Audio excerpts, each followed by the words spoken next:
This family from Birkenhead wanted to say a personal thank you to the team that came to their rescue after a happy day on Barmouth Beach turned into a nightmare and a near tragedy.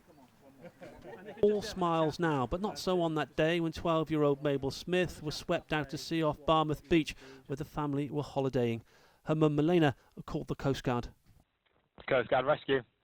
Coast Guard, I've got my 2 children are drowning. We're in Barmouth, right on the pier when it's going in, and I can't see them. Today she recalled those dreadful moments. So we were on the beach just watching them, and they were playing, having a great time, just up to the waist. And everything seemed normal until 1 second everything changed. We saw them terrified, screaming. They looked like they were fighting for their lives. But what saved Mabel's life was RNLI educational advice her sister Elsie had learnt at school about a survival technique known as float to live. Today the sisters were reunited with the inshore lifeboat that made the rescue, and afterwards they spoke about the advice that had proved such a lifesaver.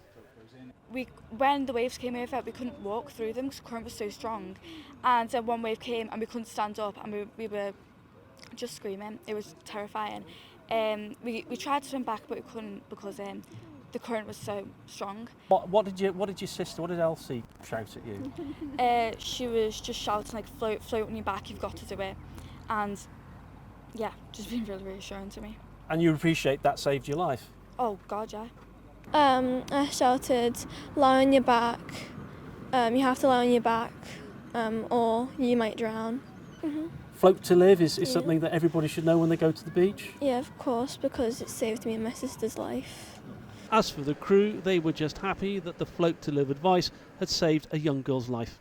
It's outstanding to see this advice work, and not only in flat, calm conditions.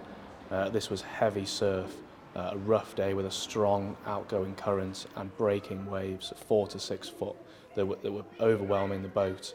And to see in the distance a small shadow floating on her back over the waves, not being overcome by the conditions, was extraordinary.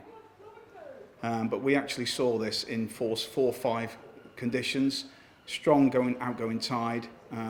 Where she was, nobody could have swam in those conditions. The current's too strong, but she was able to float there long enough for us to get there. All in all, a very happy family saying a very big thank you and highlighting a water safety message that's proved it's a lifesaver. Ian Lang, ITV News, Barmouth.